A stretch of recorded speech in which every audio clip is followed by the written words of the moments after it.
Јованче и Марика. Многу одамна, на работ на една шума, си живееше еден дрвосечач со неговата жена и двете деца, Јованче и Марика.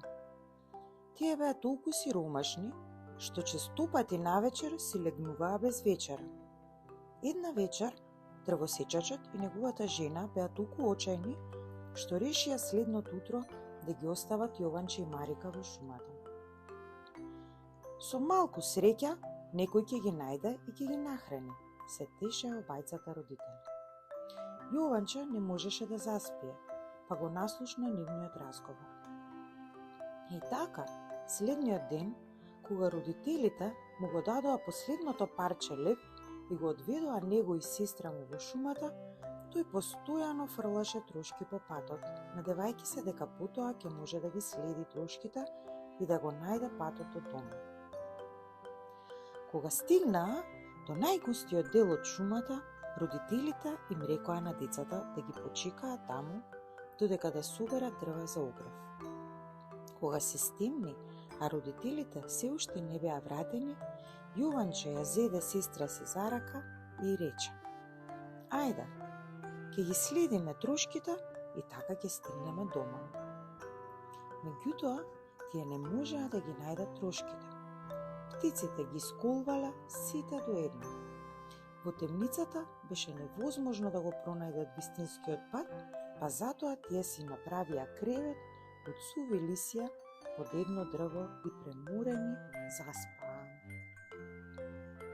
Следното утро, Јованче и Марика го продолжија нивното патување, но дури и на дневна светлина не можеа да го пронајдат патот до дома. Лутајки стигнаа до една малечка разнобојна колипка. Колку е убава! Се прашувам дали во неа воопшто живее некој кој ќе може да ни помогне, рече Марика.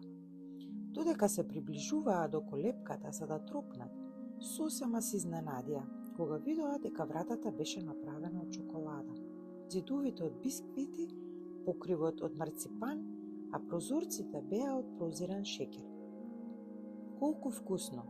Јованче и Марика, кои 2 дена не беа јале, не можеа да одолеат, а да не гризнат по некое залче од секаде.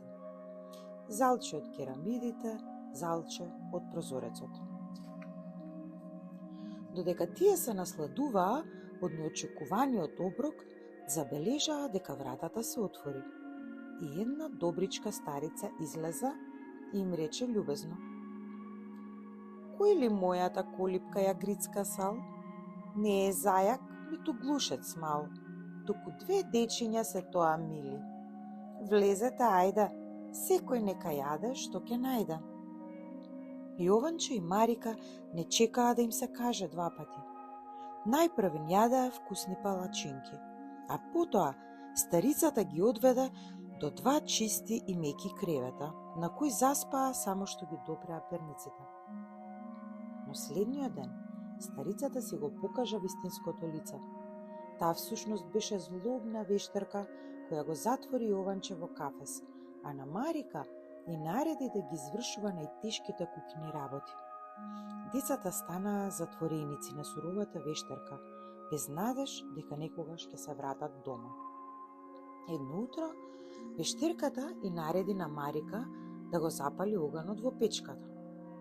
На девојчето и падна на ум една смела идеја, па ја одговори: "Не знам како се прави тоа, ќе ми покажеш ли?" Мраморејќи, вештерката дојде, куцајќи до печката и се наведна над неа. Во тој миг Марика ја турна внатре и ја затвори вратата. Додека старата вештерка се печеше во печката, Марика отрча да го ослободи својот брат. Потоа си ги наполнија џебовите со скапуцени камења и бисери кои беа расфрлани низ целата куќа и побегнаа. Кога стигнаа до брегот на една река, еден лебед им помогна да ја преминат.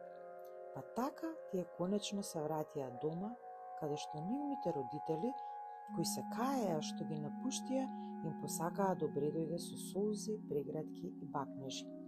Благодарение на богатството на вештерката, Оттогаш семејството никогаш веќе не гладуваше и сите си живееја среќно за секогаш.